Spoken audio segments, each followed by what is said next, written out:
नमस्कार. आपल्या सगळ्यांचे महाराष्ट्र सोशल न्यूज चॅनलमध्ये हार्दिक स्वागत. चला वळूया तर एका नवीन बातमीकडे. आजची बातमी. युद्धजन्य परिस्थितीमुळे गॅस पुरवठ्यावर परिणाम झाला असून नागरिकांना प्रचंड त्रास सहन करावा लागत आहे. या पार्श्वभूमीवर संविधान संरक्षण समितीच्या वतीने विविध मागण्यांसाठी जिल्हाधिकारी कार्यालयात निदर्शने करण्यात आली. तसेच विविध मागण्यांबाबत प्रशासनाला निवेदन देण्यात आले. सुरू असलेल्या युद्धामुळे घरगुती गॅस पुरवठा सुरळीत करण्यासाठी प्रत्येक एजन्सीत जिल्हा प्रशासनाचे कर्मचारी नियुक्त करण्यात यावे. तसेच ग्राहकांची गैरसोय टाळण्यासाठी ऑनलाईन बुकिंग सुरू करून घरपोच सेवा सुरू करावी.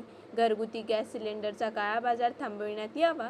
यासह विविध मागण्यांसाठी संविधान संरक्षण समितीच्या वतीने जिल्हाधिकारी कार्यालयात निदर्शने करण्यात आली. तसेच या मागण्यांबाबत जिल्हा प्रशासनाला निवेदन देण्यात आले. यावेळी संविधान संरक्षण समितीचे पदाधिकारी आणि कार्यकर्ते उपस्थित होते.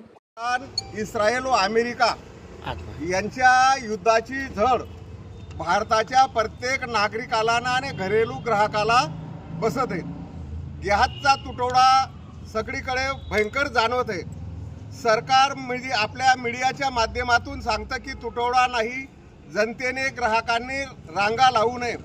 कोणत्याही ग्राहकाला भर उन्हात 40-41च्या तापमानामध्ये ज्येष्ठ नागरिक, मुलं, वयोवृद्ध, विद्यार्थी यांना 5-5 तास लाईन लावण्याची हौस नाही.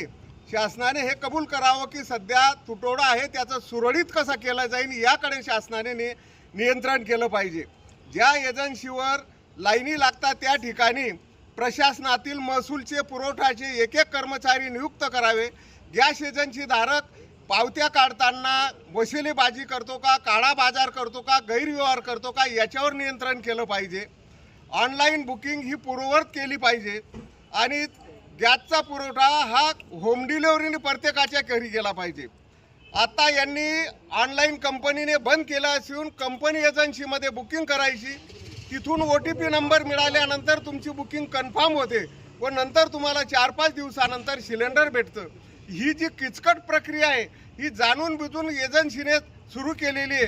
त्यामुळे जिल्हा अधिकाऱ्याने, प्रशासनाने आणि माननीय मुख्यमंत्र्यांनी या संदर्भात कंपनीला आदेशित करावे की लोकांना तुम्ही हॅरेसमेंट करू नका. आणि त्यानंतर एवढे असून सुद्धा गॅसचा काळा बाजार होतोय. कालच धुळे जिल्ह्यामध्ये माननीय पुरवठा अधिकारी यांनी 27 सिलेंडर पकडलेत. म्हणजे एवढी बुकिंग, वेटिंग आणि OTP नंबर असताना सुद्धा हे सिलेंडर कसे काय स्पेअर होतात. मी त्या भागामध्ये म्हणजे BPCL मध्ये 4.5 वर्ष काम केलेलं आहे.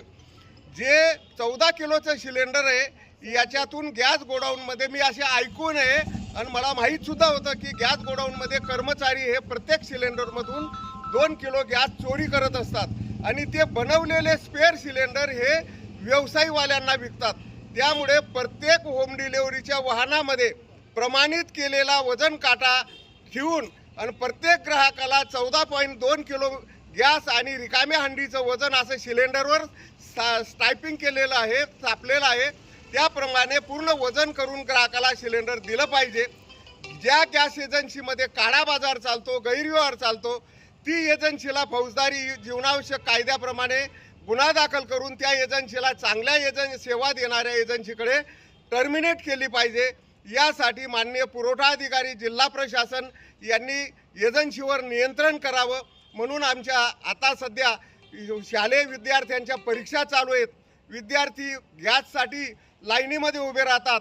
65-70चे वयोवृद्ध, अनेक आजाराने व्याधीचे लोक गॅससाठी लाईनीवर तासनतास उभे राहतात.